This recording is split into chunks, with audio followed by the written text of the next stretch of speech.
Bonsoir à tous. Bonsoir. Merci d'être venus aussi nombreux au moment de l'apéro. C'est quand même sympa. Alors, petite question à la cantonade. Qui trouve que Kubernetes, c'est facile à installer en fait? Ah, il n'y a personne. Ouais, je La m'attendais pas à vache. ça. Ah ouais, il n'y a personne. Bon, on va essayer de Ah si, prouver le si, il y a quand même contraire. deux personnes. Ah si, Enfin, c'est non, une vrai? personne. Bon, ils ont un PhD en... Ah, tu profites, d'accord. Ok, donc on va vous présenter K3S et son écosystème. Et on va essayer de vous faire changer d'avis sur Kubernetes et sur ses distributions. Donc, je m'appelle Sébastien Moreno, je suis architecte, expert DevOps. Je travaille chez Soerman, qui fabrique des instruments de mesure de qualité de l'air, qui est donc plutôt enclin sur tout ce qui est IoT, Edge. Donc, on va voir que ça va être des sujets un petit peu connexes. Et Rémi Jacques Le Seigneur, consultant chez Ypon Technologies. On a un stand, donc n'hésitez pas à passer nous voir. On est plutôt sympa, normalement. Voilà. Comme vous l'avez pu le reconnaître à notre accent, on vient de Bordeaux. Voilà. Donc Kubernetes, on ne va pas le présenter, tout le monde entend parler, parfois avec un petit peu de frayeur. Donc c'est la plateforme majeure pour l'orchestration de conteneurs. Ça a un petit peu explosé en termes de projets open source. Ça marche bien, c'est basé sur la notion de cluster. Le cluster est composé de nodes. Des nodes sont potentiellement des machines sur lesquelles on va exécuter des pods, les pods contenant des conteneurs. Donc ça c'est un peu le principe de base de Kubernetes. Derrière, bien sûr, il y a l'API, il y a les objets, il y a tout ce qui va avec. Le CNCF donne trois raisons pour lesquelles Kubernetes est une plateforme majeure. La raison de son succès, c'est déjà un, ça marche, qui mine de rien est quand même une bonne raison. Deux, c'est open source. Et trois, il y a une forte communauté autour du projet. Et c'est vrai que ça reste un projet majeur pour tout ce qui est... Enfin, c'est un des projets majeurs en termes d'open source. Alors malgré ça, il y a quand même quelques moments un peu difficiles, hein, tout n'est pas forcément rose. Donc il y a effectivement une installation qui est quand même assez difficile, hein, c'est quand même assez complexe. La première marche en tout cas est assez difficile, hein, quand on commence à utiliser Kubernetes, ça pique un peu, hein, concrètement. Alors après, il y a un petit bémol à tout ça, évidemment, si vous utilisez du cloud, il y a plein de solutions type EKS, AKS, etc. Ou de l'outillage type KubeSpray qui permet de faciliter l'installation de Kubernetes. Mais ça reste quand même compliqué, hein, clairement, en termes de première approche, et aussi pour des besoins simples, hein, même pour de la CI, du test, du développement local, ça reste quand même très difficile, très ardu. Donc, et notamment si on parle aussi d'environnements plus légers, avec des ressources plus limitées, type IoT ou Edge, là on a quelques problèmes parce que ça reste aussi quelque chose d'assez consommateur. Donc, Rémi, est-ce qu'il n'y aurait pas une solution pour pallier à ce Je problème? pense qu'il y a une solution. Je vais du coup prendre la main. Merci Seb. C'était mise en Donc, scène. dans ce contexte, pardon. Dans ce contexte, K3S vient un peu régler tous ces problèmes. Donc, qu'est-ce que K3S? C'est une distribution Kubernetes proposée par Rancher, qui est validée par le CNCF, donc c'est Kubernetes, tout simplement. Comment ça se présente? C'est un simple binaire de 50 mégas à peu près, qui utilise, enfin, ils se veulent deux fois moins gros que Kubernetes. Ça utilise à peu près 500 mégas de RAM. Ça, c'est dans le cas standard, mais en achat, c'est un peu plus. Il n'y a pas de dépendance externe. Vous lancez le binaire et ça fonctionne. Il vient avec tout un tas d'outils, kubectl, pour parler aussi avec les networks directement dans du cluster. Comment ils ont fait ça? Ils ont remplacé etcd par défaut pour SQLite. Bien qu'on repasse sur etcd en rachat, il est possible d'utiliser des data stores externes. On verra éventuellement ça plus tard. Ils ont supprimé aussi des storage drivers et des plugins relatifs au cloud. Mais ce qui fait un peu la force de K3S, c'est que en fait, dès qu'on a le binaire, out of the box, on a des choses qui sont préconfigurées, préinstallées. Donc là, vous voyez à containerd, coordns et flanel. À noter qu'il est possible de changer avec des paramètres qui vont bien certains composants. Donc on peut repasser sur du Docker en 30 secondes, même pas. Et il vient avec tout un tas de petites fonctionnalités sympas, notamment Helm Controller, un Ingress Controller déjà installé, Traffic, etc., avec un load balancer. Bon, on verra éventuellement ces choses-là plus tard. Hop. Donc, comment ça marche? Donc ça, c'est un slide tiré de la documentation de K3S, qui est d'ailleurs pas si mal faite. Ce qui est intéressant ici, pour ceux qui sont familiers avec Kubernetes, vous voyez déjà des briques assez similaires. Mais ce n'est pas ça qui nous intéresse. Ce qui nous intéresse ici, c'est de voir qu'on a un serveur et un agent et que sur chacune des machines, on a un process. Donc c'est les petits pointillés ici que vous pouvez voir. Et que c'est le même process. C'est le même binaire qu'on soit en serveur ou en agent. Et tout est packagé au sein de ce process. Donc sur la machine, on va juste K3S et il n'y a pas à se soucier du reste. Je pense même en tant que développeur, vous lancez K3S, vous n'avez même pas l'API serveur, le scheduler, tout ça, c'est K3S, il n'y a pas besoin de se poser de questions. Et après, ça reste de l'orchestration toute simple, avec Containerd ou Docker, il instancie les conteneurs, et ça fonctionne parfaitement. Il faut bien voir que c'est un seul binaire, hein, K3S, qui est utilisé aussi bien en serveur qu'en agent. Voilà, tout est dans un seul binaire en fait, qui va activer les différents services dont il a besoin. Voilà ce qui nous intéresse un peu, la démo. Alors mince, c'est 3 doigts, c'est ça? Je suis désolé, les Mac, c'est pas trop mon... Ouais. Hop. On a plusieurs VM sur Amazon, donc on va installer...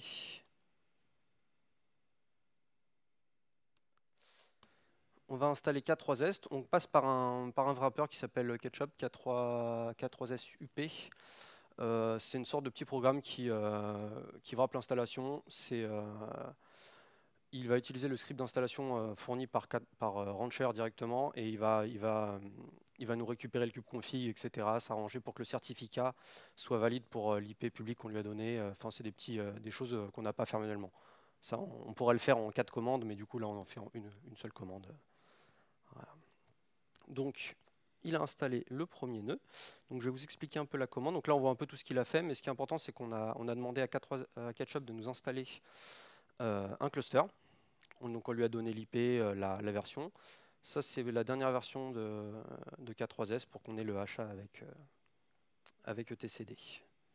C'est quoi déjà?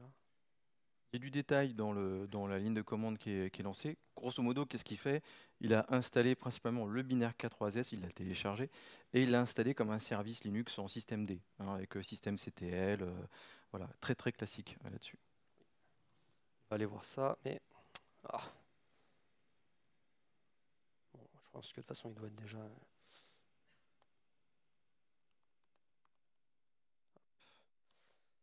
Donc là, on a dit à kubectl d'utiliser le kubeconfig et vous voyez, on a notre premier nœud master qui utilise etcd et qui est popé. Donc on va se connecter dessus. On va aller voir un petit peu la consommation. Et donc là, on a notre process K3S. Donc on n'a rien d'autre. Bon, après, il y a coordonnées, etc. Non, parce que là, c'est sous. On est à peu près, on est à moins de 600 mégas. On consomme un peu plus de 512 parce qu'on est dans un cas achat. Donc etcd est embarqué dans le binaire et pas à part. On va ajouter, hop, je vous montre que c'est installé.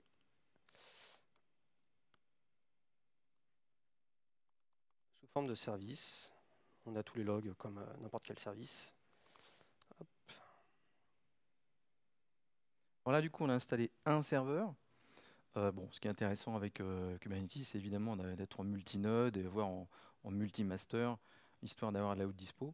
Donc concrètement, c'est ce qu'on va faire. Exactement. Donc là, on va dire à Ketchup de joindre un cluster existant, ici. Donc on lui donne l'IP du premier master. Et on installe ces deux nodes en mode serveur. Donc ça va être nos deux autres masters qui vont compléter le cluster. Il va se charger aussi de récupérer le token qui va bien avec le premier master pour qu'il puisse communiquer, en fait, tout simplement.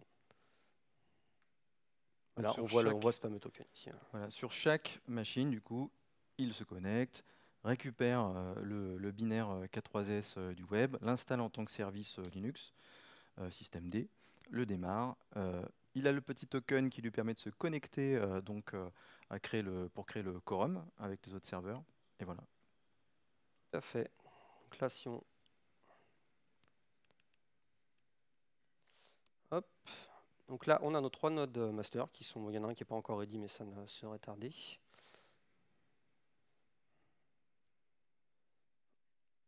là, on est en full... on est en high availability. Notre cluster fonctionne. On va lui ajouter des nodes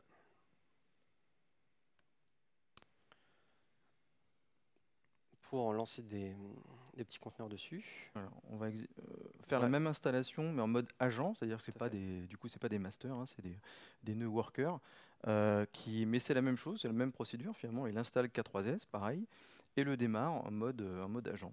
Donc là, on lui a dit de joindre le cluster et on n'a pas mis le -- serveur pour lui dire, en fait, juste, il va se joindre en mode node. Hop, à noter que bon là, on utilise Ketchup, mais c'est à peine plus compliqué. C'est quoi déjà? C'est commande CTRL-C. Désolé. Hop.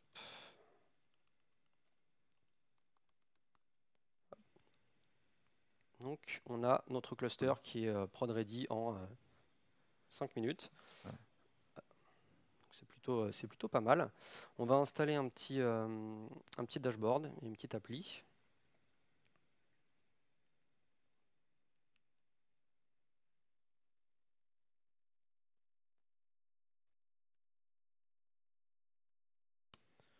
Pour ça, on utilise Helm, qui est un gestionnaire de package très utilisé dans l'écosystème Kubernetes.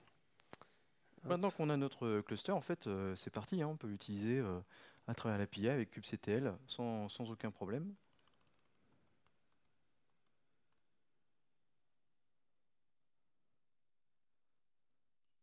C'est là? Non, attends. Vraiment pas l'habitude des Mac. Merci. C'est assez grand ou pas? Bon, après, c'est pas très intéressant comme appli. C'est le dashboard, donc c'est le pendant web UI de kubectl. C'est pas mal pour voir les déploiements, etc. Donc là, on va installer une autre appli. On va installer un petit service, Ouais. un peu classique, genre un petit back-end qui est répliqué à trois instances, qui ne fait que, c'est un petit truc Node, qui ne fait que renvoyer le hostname dans lequel il est en fait. Tout à fait. Et là, ce qu'on peut voir, c'est qu'on lui donne l'ingress host. Donc normalement, dans une distrib un peu nue de Kubernetes, on aurait dû installer l'ingress controller, mais là, on utilise Traefik qui est déjà fourni par K3s, donc on n'a pas grand-chose à faire. Donc on a notre appli ici qui va répondre en fonction des nœuds, des nodes, des pods, pardon. Ouais, là, il renvoie l'ID du pod. Ouais, tout à fait. Donc là, vous pouvez voir que ça change. Voilà, ça veut dire Kubernetes load balance en fait sur les différents pods. Donc là, c'est assez classique en fait. Finalement, on a un truc Un fonctionnement standard. complètement fonctionnel. Et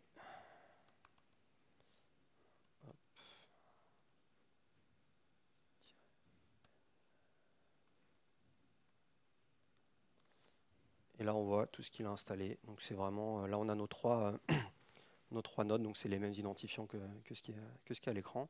Et toutes les ressources sont là. On les verra aussi dans le dashboard. Donc là, en moins de 10 minutes, on a notre cluster cube qui fonctionne de manière très simple. Donc il y a un peu un côté magique, mais en vrai, c'est à peine plus compliqué dans la vraie vie. Hein. On l'a utilisé pour la CI, pour notre CI, et c'est vraiment pas compliqué. On a utilisé Ansible à la place de Ketchup, mais yes. Donc voilà, un cluster haute dispo disponible en quelques minutes. C'est pas mal quand même, non? Ouais. Merci Rémi, c'est cool. Hop, tiens, je te laisse parce que ce n'est pas fini. Alors, restez dans la salle, s'il vous plaît. Quand même. Donc c'est cool. Avec cette démo, donc on a pu avoir un Kubernetes à dispo très rapidement. C'est quand même pratique. Alors, quelles sont les options? Il y en a pas mal. On va pas tout détailler ici parce que ça serait un petit peu long. Mais en gros, on peut changer le data store un petit peu au choix. Hein. Pour la haute dispo, par exemple, on peut très bien passer par une base Postgre ou MySQL externe, etc. Il y a des options, par exemple, pour installer en offline aussi K3s avec AirGap. Il y a aussi d'autres fonctionnalités plutôt expérimentales comme le rootless, c'est-à-dire lancer Kubernetes mais sans les droits root qui sont aussi disponibles. C'est plutôt expérimental, c'est-à-dire que ça a tendance un petit peu à évoluer encore. C'est un projet qui est assez actif. Alors maturité, j'ai mis maturité à la fin parce que c'est vrai que c'est un projet qui date qui a commencé vraiment en 2019. Depuis, il y a eu énormément d'améliorations et de travail, une communauté assez forte finalement qui a été montée derrière K3s et Rancher qui est derrière en termes de distribution. Et du coup, en termes de maturité, on peut dire qu'on est arrivé à quelque chose de assez stable. tout à fait fonctionnel. Le CNCF l'a approuvé comme disait Rémi, comme une distribution, tout ce qu'il y a de plus classique. Donc, je pense qu'en niveau maturité, maintenant, on arrive à quelque chose de beaucoup plus stable. Donc ça, c'est plutôt intéressant. Il y a aussi un écosystème, finalement, qui existe autour de K3S. Alors, il y a Ketchup. J'aime bien leur petit logo d'ailleurs, qui est quand même assez stylé, qui permet un petit peu, comme on a pu le voir, d'installer du K3S en une seule ligne de commande et qui renvoie un cube config, qui est un peu le fichier qui permet de s'identifier et d'appeler l'API très rapidement. Donc ça, c'est quand même sympa. On pourrait le faire avec du Ansible, on pourrait le faire avec d'autres applications. Il n'y a pas spécialement de problème. C'est principalement installer un service Linux, encore une fois.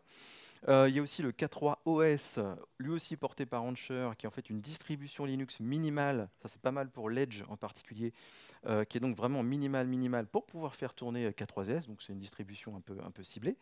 Et qui, en plus, permet de gérer l'OS à travers kubectl, à travers Kubernetes, ce qui peut être intéressant pour pouvoir faire des mises à jour de l'OS facilement à travers Kubernetes. Il y a d'autres projets voilà, open source qui sont à travers l'écosystème. Il y en a un en particulier qu'on adore avec Rémi, qui est K3D. K3D, c'est aussi un projet Rancher. En fait, là, on a vu que, encore une fois, que K3S, c'était un service Linux. Et qu'est-ce qui peut pas plus être dockerisé qu'un service Linux? Bah rien. Donc, on pourrait très bien faire tourner Kubernetes dans Docker. Donc, c'est un petit peu l'idée de K3D, c'est de se dire, bah, tiens, pourquoi on ne dockeriserait pas K3S, puisqu'il ne prend pas beaucoup de place, c'est un service Linux, dans du conteneur Docker. Donc, c'est un petit client, un petit bootstrap, qui permet de gérer des clusters comme ça, à travers Docker. Et là, démonstration, évidemment, parce que c'est trop marrant. Donc, je vais repartir un petit peu du terminal. Je vais ouvrir ma petite démo. Hop là.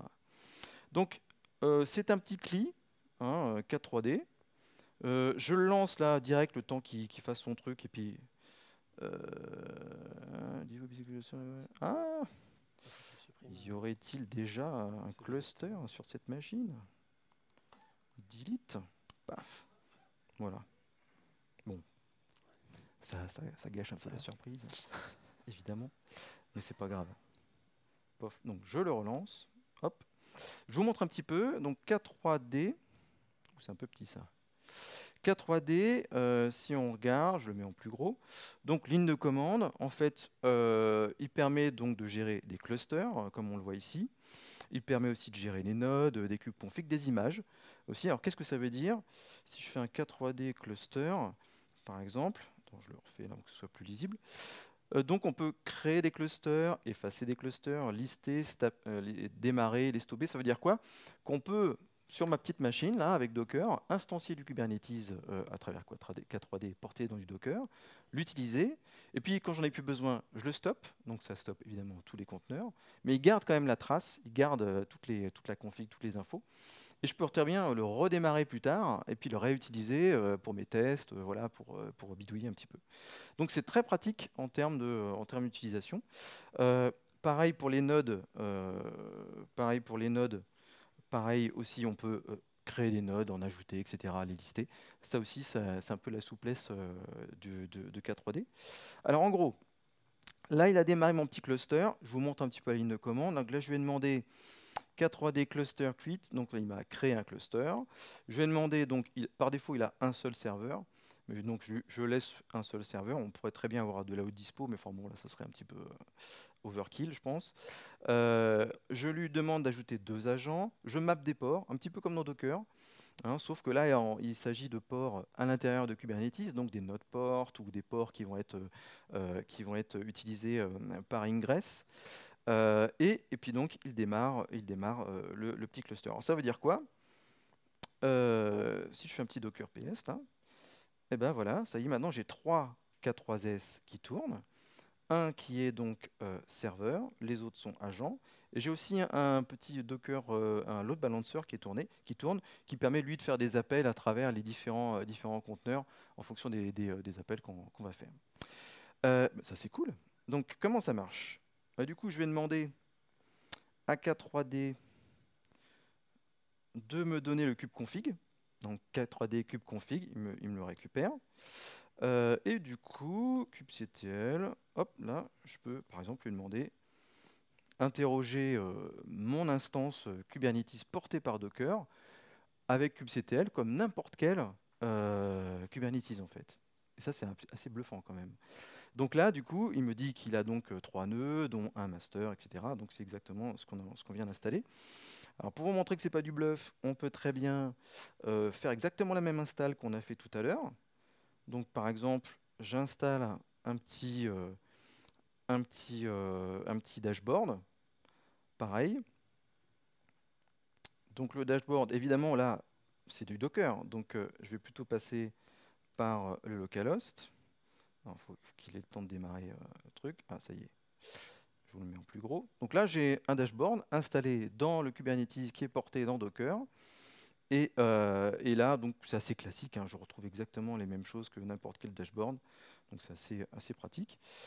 Je peux faire la suite de la démo, c'est-à-dire créer un petit namespace de test. Et puis je déploie la petite application Node qu'on a vue tout à l'heure. Paf. Qui donc, pareil, me renvoie un petit peu le host à chaque fois. Alors, j'ai des messages d'erreur, là, j'espère que ça a marché. Alors, tac, tac, je regarde un petit peu dans mon namespace de test. Est-ce que j'ai tout? Ah, ça y est, le temps qu'il les récupère, qu'il les démarre, c'est bon. Donc là, j'ai, comme tout à l'heure, installé donc 3 réplicas d'un service Node qui envoie, enfin vous avez compris le truc. Donc là, pareil, je peux évidemment me connecter. Donc pareil, il y a un ingress qui est configuré. Donc j'accède, si je rafraîchis là, je mets en plus gros, on voit que voilà, il change de pod, etc. Donc là, exactement pareil que tout à l'heure avec mon Kubernetes avec 6 nœuds. J'ai la même chose, mais en tout petit, là, porté par du Docker. Donc je peux même aller un peu plus loin. Je peux par exemple dire, bah, tiens, j'aimerais bien voir un peu comment ça se comporte avec plus de nœuds. Donc là, par exemple, je vais demander à K3s, node create, donc de me rajouter 5 nœuds. 5 nœuds que je vais appeler agent 2. Donc hop, il le fait, il me start des nodes. Donc là, il faut bien voir que c'est un conteneur Docker qui est démarré, qui part d'une image de K3s, donc c'est K3s dockerisé qui est lancé à ce moment-là, et qui est piloté par K3D. Mais derrière, c'est ni plus ni moins que K3s qui est utilisé en arrière-plan. Du coup, si je fais un petit Docker PS, je vois que j'ai mes différents agents qui ont été rajoutés, effectivement. À chaque fois que ça correspond à un conteneur Docker. K3D aussi, il vous permet de voir les nodes. Hein. On peut faire un K3D node list. Donc il liste les différents nodes qui sont dispo. Donc je peux en enlever, je peux tester un petit peu comme ça, c'est pas un problème. Et du coup, ce que je peux faire, tiens, je peux peut-être lui demander de scaler un petit peu ma petite application Node pour voir un peu ce qui se passe. Paf. Donc là, il a scalé. Donc là, je vais avoir beaucoup plus de pods. Où sont les pods? Les voilà. Donc là, il est en train de les démarrer. Container creating. Et je pense que si je me fais un petit O-wide, voilà. Donc là, on voit qu'il est réparti sur tous les agents, tous les nouveaux agents que j'ai demandé. Donc là, et d'ailleurs, ça y est, il a fini, il a démarré mes 5 autres, services nodes. Et du coup, on a quelque chose de complètement fonctionnel, un peu, on est vraiment comme dans un Kubernetes totalement classique, quoi. Ce qui fait que si par exemple je fais un petit loop curl dessus, là je vais voir que... Paf. Donc voilà, là il interroge toutes les différentes, il load balance sur les 8 instances que j'ai actuellement dans K3D. Voilà, et quand j'en ai marre, je fais un petit K3D cluster delete. Il me supprime mon petit cluster, il supprime tous les agents qui sont ni plus ni moins que des conteneurs à chaque fois. J'aurais pu faire le stop et puis redémarrer après derrière, ça aurait été assez pratique. Et voilà, après, j'ai plus de conteneurs, c'est fini. Donc j'ai plus de Kubernetes. C'est pas mal quand même, non? J'applaudis. Cool. Donc, on va conclure un petit peu On aura un petit peu de temps pour des questions, c'est cool. Donc, en gros, K3S, son écosystème, c'est quand même super pratique pour pouvoir faciliter la vie, faciliter aussi l'accès à Kubernetes, finalement, mine de rien. C'est-à-dire de ne pas voir ça comme une épreuve difficile. Ça permet vraiment d'aller dans la première expérience vers quelque chose qui est tout à fait fonctionnel. C'est ce qu'on a fait d'ailleurs. C'est un écosystème qui vit beaucoup. K3S, c'est un projet qui marche bien avec Rancher derrière et qui a une certaine maturité maintenant, qui fait que clairement on pourrait l'utiliser en prod sans aucun problème. On a bien vu là d'ailleurs qu'on l'a utilisé avec du Helm, du kubectl, on ne voit pas les différences avec n'importe quel Kubernetes. C'est une distribution Kubernetes classique, voilà, qui est quand même assez facile à installer concrètement. Voilà, merci beaucoup.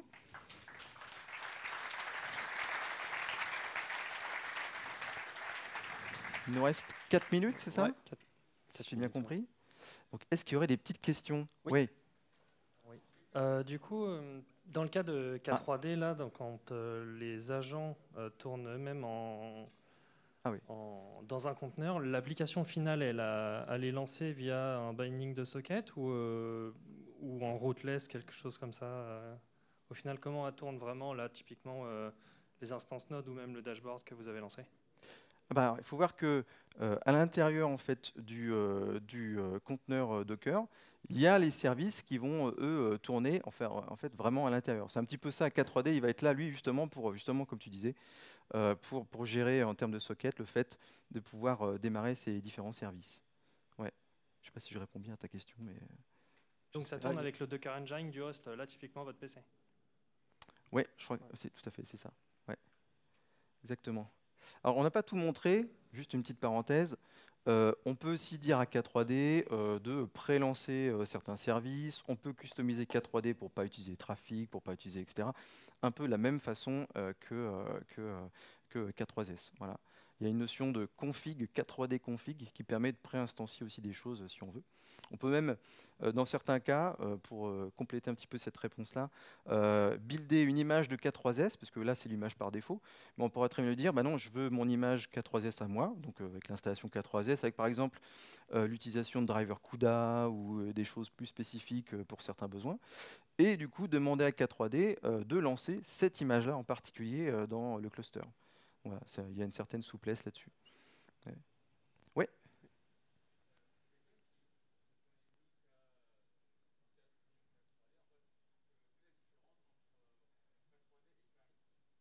Ah, alors je répète la question parce que je crois qu'on n'entend pas. Quelle est la différence entre K3D et Kind? Alors Kind, c'est Kubernetes in Docker. En fait, c'est très très proche. Concrètement, c'est assez proche tout de même. Il faut voir que là, du coup, là, il s'agit de lancer K3S dans Docker, qui du coup est moins consommateur en ressources, qui du coup est très léger. On peut le popper, on peut l'arrêter assez rapidement, assez très peu consommateur en ressources. Par exemple, sur le site de K3D, pour compléter un peu la réponse, il y a des exemples pour utiliser Tilt, par exemple, ou commencer à faire du hot reload, par exemple, avec K3D. Vous développez un service, et en fait, en arrière-plan, il va potentiellement le mettre à jour dans Kubernetes, Kubernetes local, lancer des tests, etc., etc. Il y a des choses qui peuvent être faites comme ça. Et comme c'est très léger, on peut se permettre de tout redémarrer assez rapidement. Voilà. D'ailleurs, là-dessus, peut-être un petit complément de réponse encore. Je ne sais pas s'il y a d'autres questions, remarques. On voit bien que K3S, là, c'est très facile à démarrer, arrêter, à supprimer, etc. On est plutôt du coup dans un mode où limite K3S, c'est un petit peu comme le pod, on va dire, dans Kubernetes, qu'on peut se permettre de dézinguer et qui sera redémarré, un peu du jetable. Là, quelque part, K3S, c'est pareil. Dans certains cas, on va se dire, on va supprimer la version de K3S, en réinstaller un autre. C'est tellement rapide et facile à installer qu'on peut tout à fait se le permettre. Et derrière, ils ont prévu le coup d'ailleurs, parce qu'ils ont une notion de template, c'est-à-dire que vous pouvez leur fournir un template YAML avec plein de services ou de la customisation que vous voulez avoir dans votre K3S, qui fait qu'il sera au démarrage préinstallé avec l'ensemble. On parle d'Istio, on parle de tout ça par exemple, qui sera du coup installé prêt à l'emploi. Ce qui fait que vous pouvez très bien supprimer votre K3S et le réinstaller avec cette même logique de template, et vous aurez quelque chose de fonctionnel tout de suite. C'est quand même très pratique. Je ne sais pas si on... Ah, c'est fini. Bon. Merci beaucoup. Merci. Et merci au staff d'Evox qui a fait un super boulot dans les conditions pas faciles, évidemment. Merci.